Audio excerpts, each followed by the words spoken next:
Hello, welcome. I am Tiffany Neal with the Next Level Nurses, and we have a new live tonight that is all about the real nitty gritty about operating your own assisted living facility. Tonight, we're talking through conflicts. Everybody's going to tell you how great it is, how good the money is. Oh, you make this much per client. You make 7,000 per client. You make 5,000 per client. You make 10,000 per client. And you can have as many residents as you need, as many residents as you get licensed for. However, there are some common conflicts that you're going to encounter when operating. And that's what we're going to talk about tonight, the most common conflicts. Okay. Before we jump in, let me introduce myself. Again, my name is Tiffany Neal. I'm a bachelor's prepared registered nurse. I help untraditional students get into nursing school and really thrive in their classes and clinicals without losing it, right? And I also help bedside nurses that are ready to pivot from direct patient care in a bedside facility, whether that be outpatient or inpatient hospitals, into their own business ownership, whether that be fully business ownership or just augmenting what they already do and what they love with business ownership, specifically assisted living facilities. So welcome to tonight's live. I'm so happy that you're here. Subscribers can go ahead and drop questions and comments in the chat box. I have been going live through Zoom and YouTube today. I'm just trying YouTube, so let's see how it goes, right? Let me know in the chat where you're tuning in from and any burning questions that you have while we get into tonight's topic, right? So we've talked about before, and let me go ahead and put my phone on silent right now because we're getting into it. We've talked about before the benefits of owning assisted living facility. There's not extensive startup costs. You do have to get, your house inspected. You have to get the okay from the health department, the okay from zoning. But after that, you get to really make a business that is a home for other people where it can be their sanctuary, their place of safety, their place of tranquility, their sense of community, and you can really run it the way that it deserves to be run. If you already work in healthcare in any capacity, whether that's a registered nurse, nurse practitioner, speech language pathologist, respiratory therapist, tech, anything like that, you already know that you're usually working within a broken system. And creating your own healthcare business is a way of being a solution instead of just like screaming into the void about how broken things are.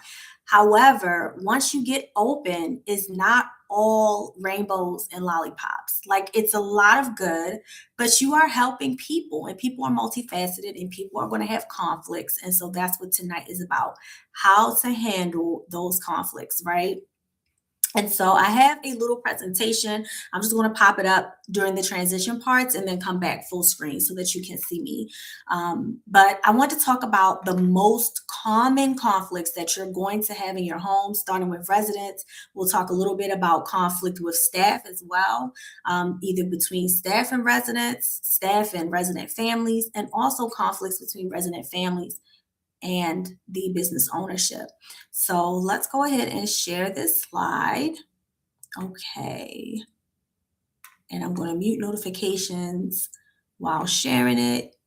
And I'm going to go ahead and share this. Y'all give me some patience because y'all know I'm doing my best. So we're talking about when the real job starts. You've already passed all your inspections, okay? You're open. You're in the promised land. You've got residents in there. Let's say you got 2, 3, 4 residents in there. You got your staff. You've got your living staff that's there 24/7. Your payments have cleared. You're in there. You know your residents. You know their medications. We're in the day-to-day. This is when it really begins.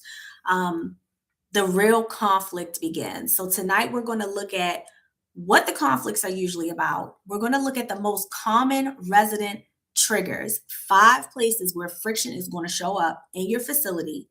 We're going to look at 4 most common family conflicts, and we're also going to chat through how you can specifically communicate through these issues and solve these issues. These will be moves that you can borrow. And lastly, we'll talk about, what do you want your house culture to be like? You're going to have people living in your business. It is a living, breathing thing, and their daily lives are going to be experienced here. What type of culture do you want to set? What is important to you? For you, it's a business. We've already talked about it, but for them, this could be one of the biggest shifts in their life. Somebody is going from living on their own or living with their relatives that they love, that they're used to coming into a home with a bunch of strangers. They don't know you, they don't know your staff, they may not even know their roommate. How are you going to make them comfortable when they are scared that there's comfort missing, right? If you find the part of comfort that's missing from them, that's how you can find the solution. So I like scenarios, I like role play. You have a client, Mrs. Walker, right? She has watched the 6 p.m. news on the common TV room every day for years, and you have a new intake resident that wants to see something else. They want to see anything else. America's Funniest Home Videos. They want to see something lighthearted for their mental health. What are you going to do to solve this? Are you going to try to talk to Miss Walker and ask her to have flexibility? Are you going to try to, hey, newbie, new resident, Miss Walker kind of has this on lock. So can you go in your room and watch what you want to watch in there? Are you going to build a schedule and just make like common room hours? It's already programmed in the TV who's going to watch what. Are you going to sit down with both and mediate? And I just want to let y'all know that all of these are possible solutions. You would know this based on your residents, and there's no wrong or right answer, right? So we will come back to this and see how this is commonly resolved, okay? So one of the first things, the reason I use the TV example is because it's the most common complaint that you're going to get. It's the most common conflict you're going to get. It's not just TV, right? Imagine moving in somewhere new, you're unfamiliar, you kind of get a routine going, you get a little bit of comfort, and then someone else comes in and wants something totally different. That's a hard thing to give up, right? So what's actually happening in all of it, I'm going to stop sharing so I can be full screen right now, is that you have residents that are used to something for a long time. They want to be comfortable. They want to do what they're familiar with, right? And you want to try to accommodate them to the best of your ability. The first thing that I always say to do is allow televisions in personal rooms. If you can, as a facility, this is a great thing to provide. If they have been watching something for years and they're dead set on it, it can be hard to get an adult to compromise and do another activity. This could be like their favorite thing of the day that they look forward to every day. It's an ingrained need, and it fills a psychological need for familiarity, for comfort, for a sense of control and autonomy. So if you can preserve that with something as simple as, hey, this is what we watch in the main room during 6 p.m. to 7 p.m. But if you want to watch this program that you're used to, you're welcome to watch it in your bedroom until we serve dinner at 7, right? Some other ways around the television conflict would be just set a schedule. And maybe on Mondays, we watch the news at 6, right? We watch the news at 7. But maybe on Tuesdays, we watch something more lighthearted. And maybe on Wednesdays, we throw on a movie that somebody recommended. And on Thursdays, you can go ahead and schedule that so that the media is not a constant conflict for your residents. Now, one thing I want to say about media, and this is not a funny story, but because everybody ended up okay, I'm going to tell you all the story, okay? We had a staff member once play the movie Bird Box from Netflix. And my facility focused on mental health and psychiatric needs. So I had patients in my facility that had mental health needs, that had intrusive thoughts, that had the ability to, if they were off their medication, to hear and see things that were not actually there, also known as schizophrenia, right? My staff did not tell me this was going to be the activity of the day, the movie of the day with media, and you can only imagine how that went. It did not go well. Somebody says TV sounds like a huge problem. Private TV is a smart solution. Yes. Put the put the private TVs in the bedrooms, okay? Um, so when looking at TV in general or media in general, you want to try to keep the media that's in the main house conflict free, stress free. We're not watching Jerry Springer, right? We're not, I know Ricky Lake has been off for a long time. I'm showing my age a little bit.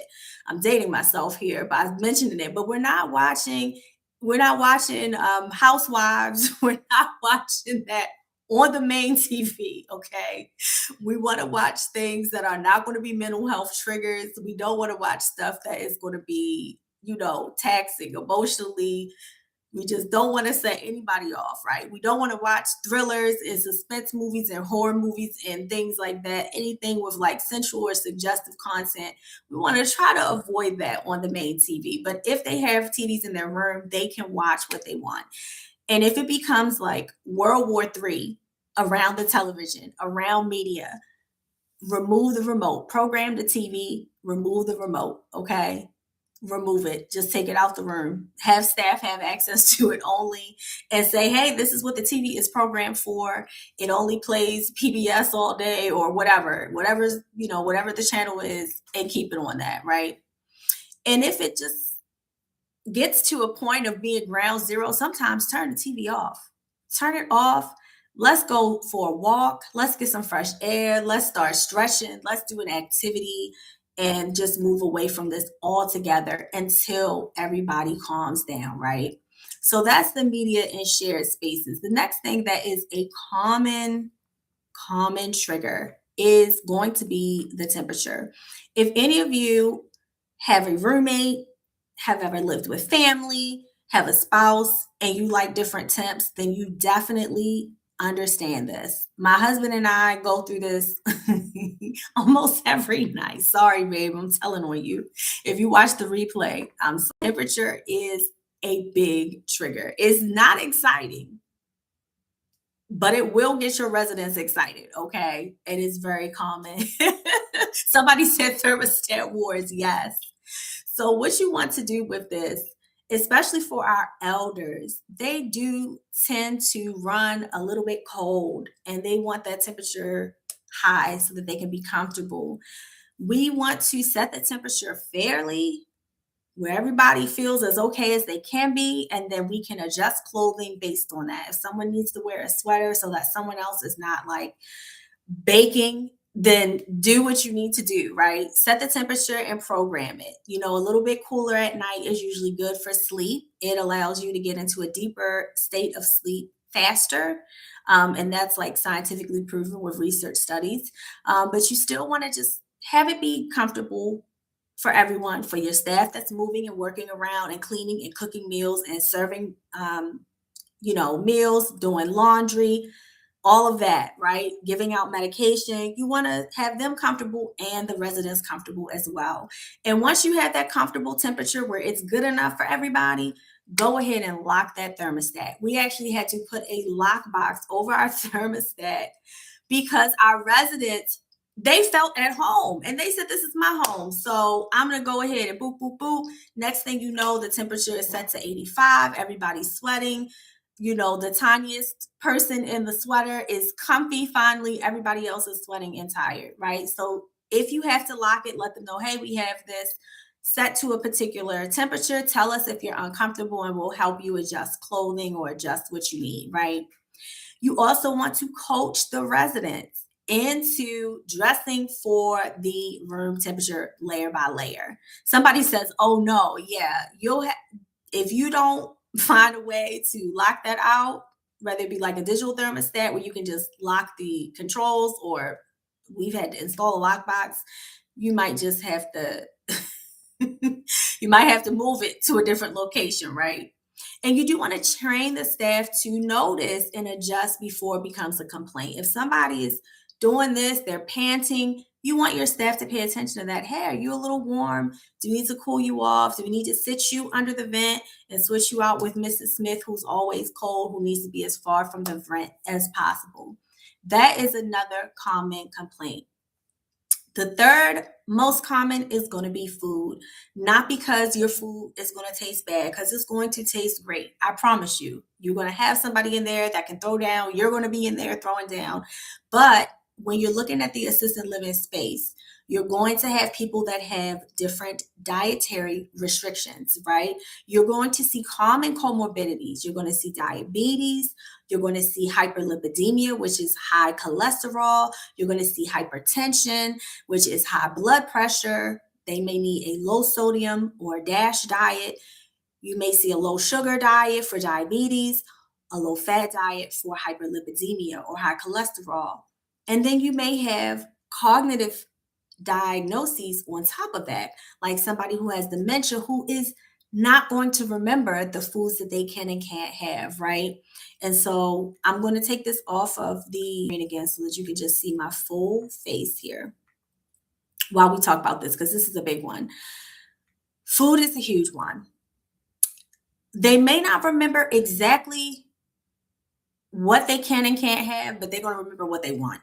I promise you. The dementia is not strong enough to make them forget food preferences most of the time. They may forget your name. They may forget their own name, right? They may struggle to remember medications, where they're at.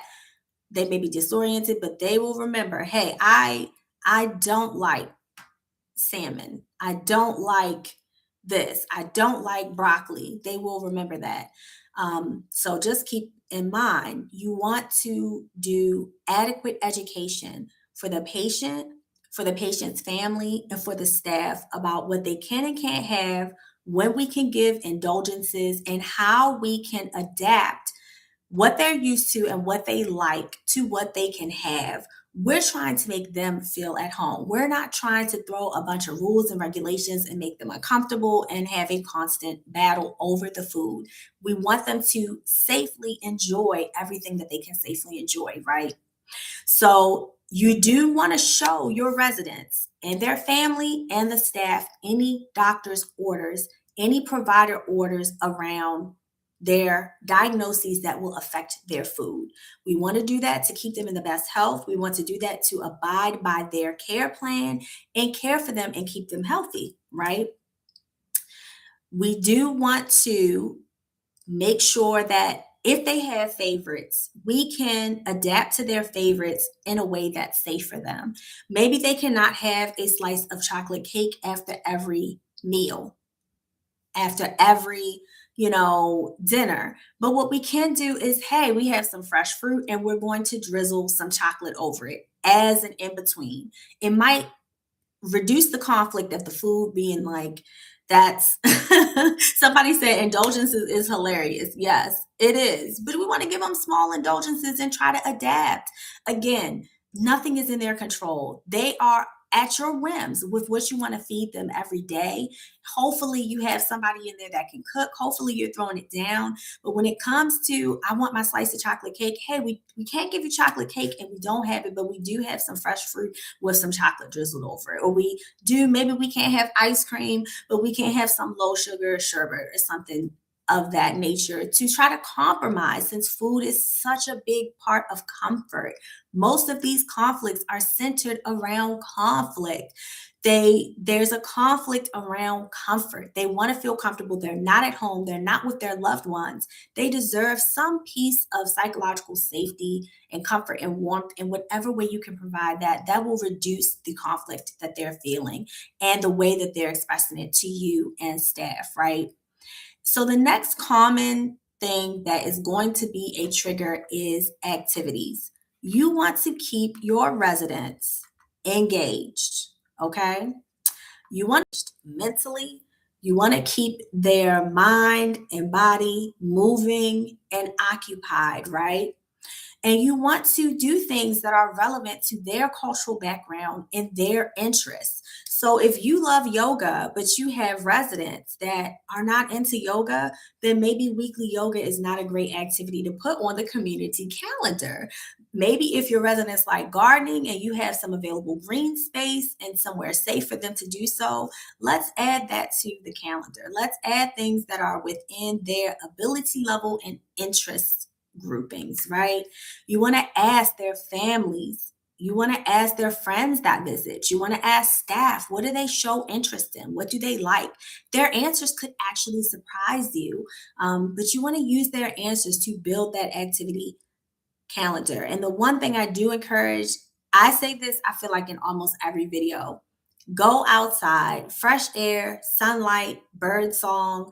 All of these things are very important to reducing stress, reducing cortisol levels in human beings. So get outside whenever you can, and even change up those activities that you have scheduled for your residents. Keep it fresh, don't do the same activity every week. Maybe your residents really love coloring, right? Or painting, some type of art. Make sure you rotate those activities and do some indoor, do some outdoor. Maybe do painting, maybe do coloring, paint by number. You have someone come in and do some clay work. I don't know. Switch it up every once in a while. Go to the movies if they like media.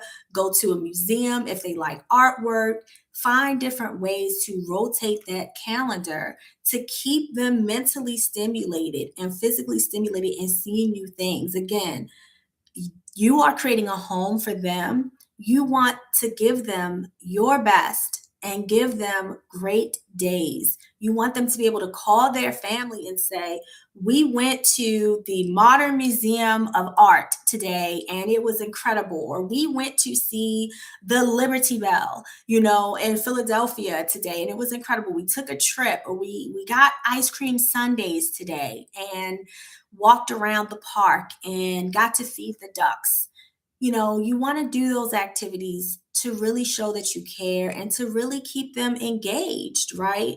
That is a very good thing to do in business, right? So the next thing we're going to talk about, the last common resident source of conflict, and this is a hard one. It's medication. Now, when I was in nursing school, I had a nursing school teacher, a professor that never used the word compliant or non-compliant when it comes to medication for a patient, because we're not robots. It's not just they took their meds, they didn't take their meds. You're always trying to troubleshoot and understand if there is some type of refusal or reluctance or just hesitation about taking medication. You want to try to understand why. Why is the resident feeling like this? So you want to ask them, is there something about this medication that bothers you? Is there something about this medication that makes you uncomfortable? Is there something about this medication that makes you feel weird or makes you feel not good? Can you talk to me about that, right? And sometimes they may just say, oh, I just don't like taking pills. Or you may find that there's a specific medication they don't like to take or at a specific time. And it could be that they're having side effects. There are medications and side effects can range from nausea, diarrhea. It can sometimes increase urinary urgency or the need to go, urinate in the bathroom very often. It can cause gas. It can cause migraines. It can cause muscle tension. And especially if your facility caters towards older adults, polypharmacy is a potential problem. And polypharmacy is when an older adult is on 7 or more prescribed medications. And give me just 1 second. When you have 7 or more medications, supplements, over the counter, anything, you run the risk of these medications interacting with each other in strange ways, overloading the body, amplifying the effects of each other, or even nullifying the effects of each other, depending on the specific medication, right? So the side effects could be vibing, having a party together, and making your resident feel awful. Sometimes it's just the frequency. Sometimes residents are going to say, I feel like I took 50 pills today and I don't want to take any pills at dinner.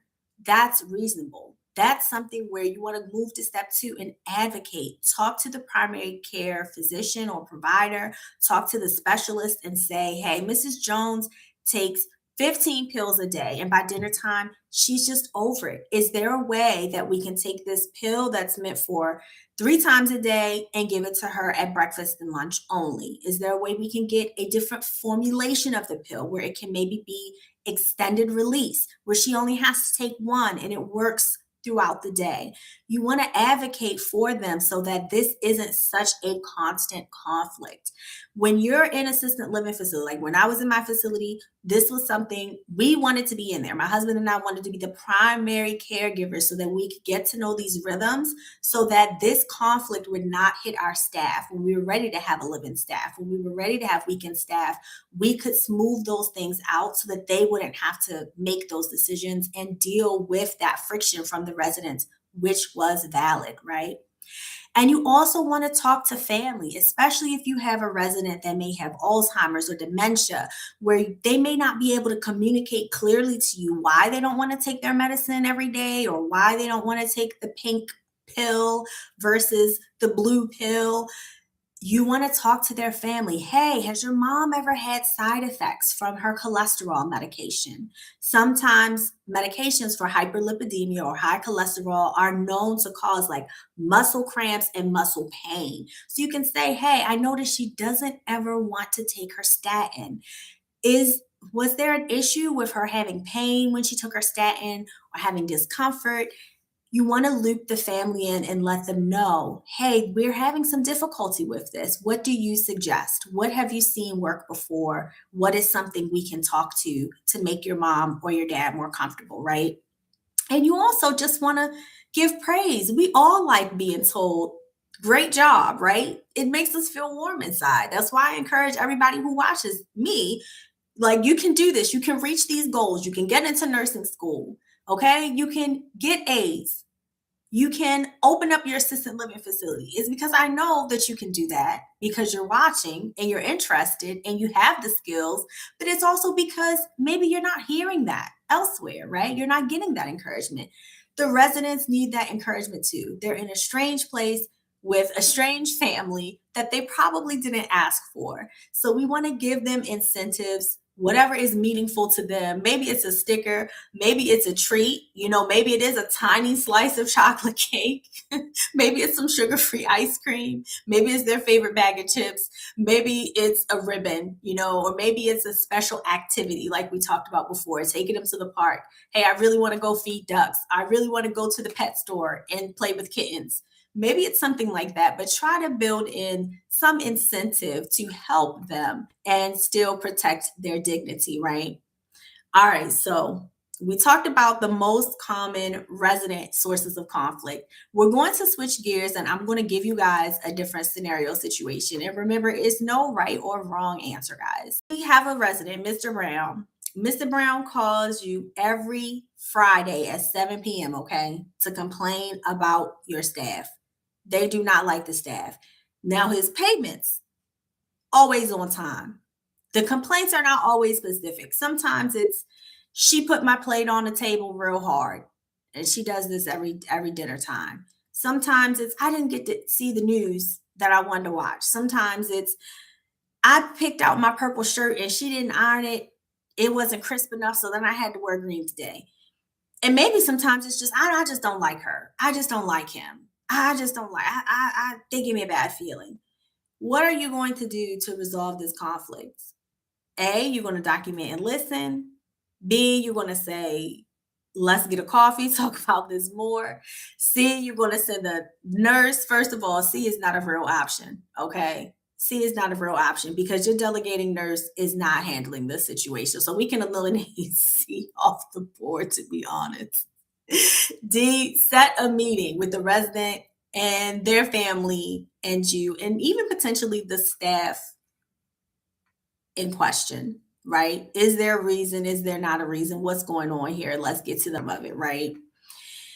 So this is really about conflict with staff, conflict with family, and how to resolve that.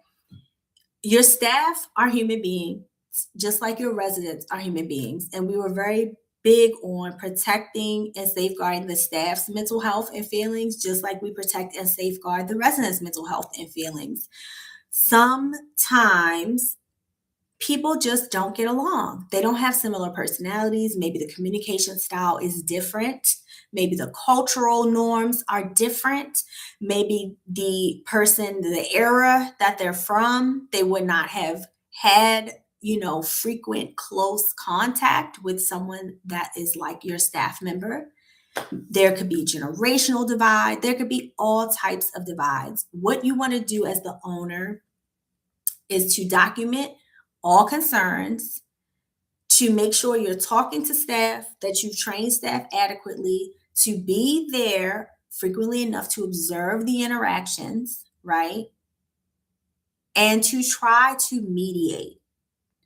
Try to understand the client's perspective or the resident's perspective. Try to understand the staff member's perspective and make suggestions to both parties on how to smooth out that friction, right?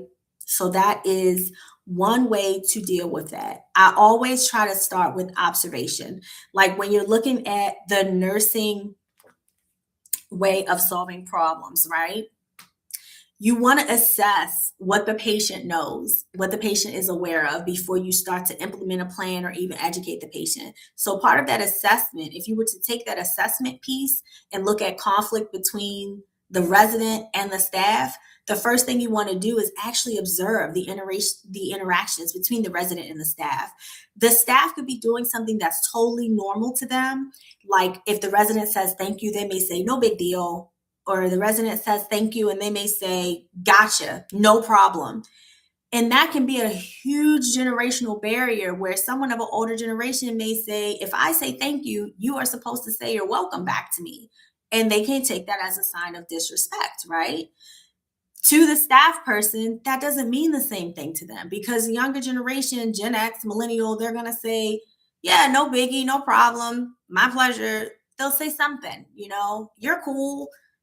It could be something that minor, but if you're not in your facility and you're not observing, then you're not going to catch what could be the conflict. So when a resident says, I just think that Jen is really unprofessional, what they really may mean is the way that they're communicating is different than my generational norm, and it makes me uncomfortable or makes me feel like I am being disrespected, right? That can be something minor. It could be something larger, but you want to observe. You want to kind of observe what the norm is between your residents and your staff. And moving forward to conflicts with families, this, get ready for it. You're going to have to learn to deal with this, right? Conflicts. 4 can happen often, okay? First is payment, and this is going to happen. And I hate to tell you this, but I have to be honest with you. Stuff is going to happen.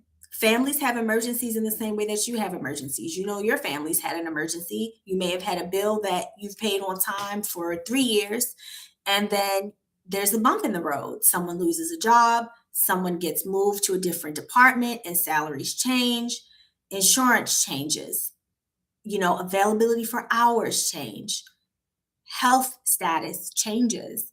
These things happen in families too, right? So you have your written resident agreement that you've already signed. You want to use that gently, and you want to use it consistently, and you want to use it with every resident across the board, right? So you want to reiterate what your signed agreement says, and that's what the conversation goes around. If there's a payment issue that you can resolve, and this is a client or their family that pays regularly, that's respectful, that you have a good rapport with, you can offer a concession when you can offer a concession, right? So let's say Mr. Smith usually pays $6,500 a month for his semi-private room. He's paid on time for years. You have a good rapport with his family. His daughter loses her job unexpectedly, and she wants to share that hardship with you before it affects payment. You can say, hey, we know that the resident agreement says $6,500 a month. In light of this hardship, we can reduce that to $5,500 for the next 3 months. And then after that, we're going to either restore the rate, or you can let us know if you plan to make other arrangements to move your father to a different facility that is amenable to your new circumstances, right? You want to stay in touch regularly when there's a potential payment issue, if there's a late payment, especially. But you don't want to hound people because you're not the police. And again, this is somewhere where a person's loved one lives, right? This is not just a business. Though you want to have your autonomy and authority in your business, you need to maintain that this is someone's home and that things do happen. You want to offer temporary arrangements when you can, and you don't want to be forced into it. Families will say, oh, well, we've paid, for this amount of time. We've never had an issue, but we just need a month for free. If that's up to you. If you can ride that out, you are full, you're booked, you're blessed, you're busy, and you can give that type of concession, that's up to you. But if a month turns into 2 months and 2 months turns into 3 months, you need to have a stop position. You need to have a stopgap, I think is what I was trying to say, where not beyond this date.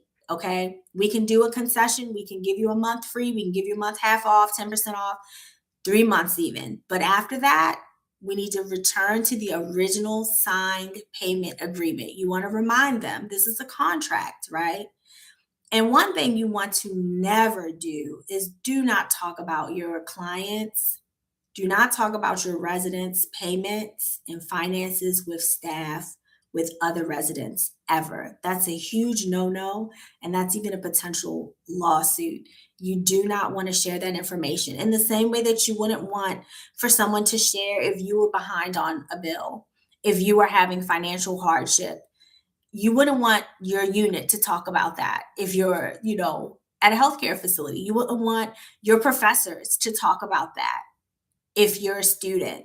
So have the same respect and courtesy for your residents as well. The second thing that's going to be very common is going to be, if you see me looking down, it's because I'm trying to toggle the screen. It's treatment concerns. You know, everyone's child when you're a teacher, is an angel, except for everyone else's is a problem. You can't take it personally, right? So when concerns come up about treatment, you want to anticipate anything that you think the resident may feel, and you do want to hear them out. You will feel defensive, right? If someone says, well, I feel like my mom is not getting the same amount of attention as another resident in there, or I feel like my mom's meals are subpar compared to what I could get at a different facility, or something else. You want to listen. You don't want to get defensive immediately. You're there to solve a problem.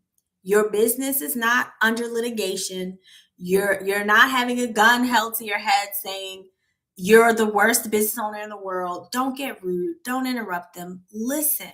They're paying and investing in their comfort, somewhere they want to live. They want it to be the way that they want. They have all of the right to do that. And you must listen and hear them out. Okay. You don't have to abide by everything they're requesting, but you do want to listen and you want to investigate. Talk to the resident, talk to staff, try to get specific examples.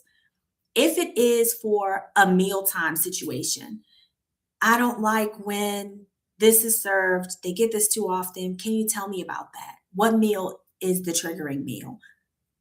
You don't feel like they get good desserts. They don't get this, they don't get that. Give me examples.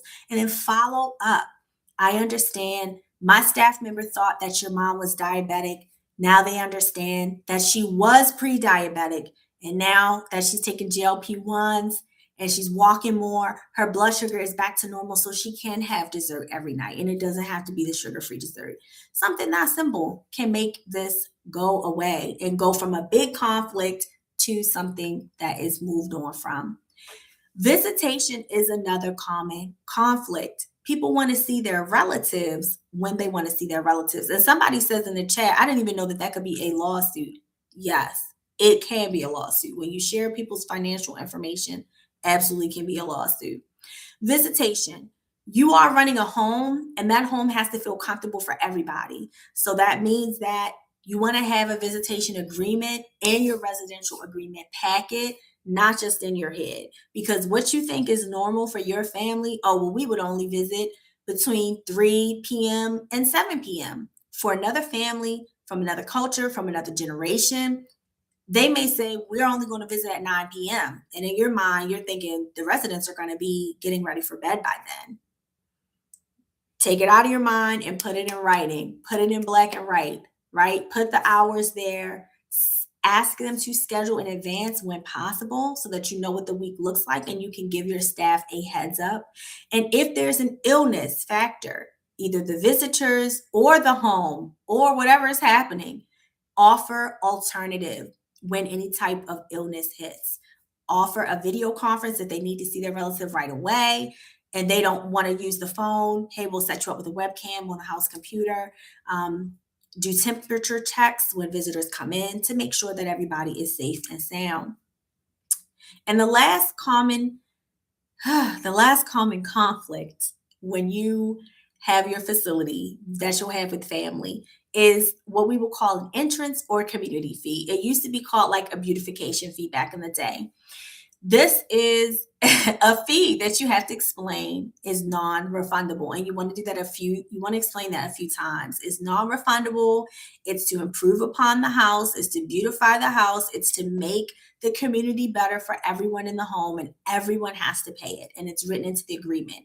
It's not what do you call it? It's not like when you rent a place, when you lease a place and you have a security deposit. It's not a security deposit. It doesn't get returned. It goes to the benefit of the home and community itself.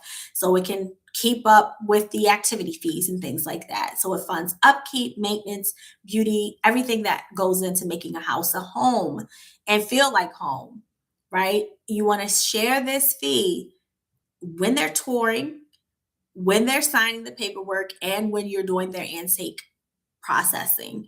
And you want to offer to split it into 2 payments if that's something that you're able to do, if it helps a family say yes.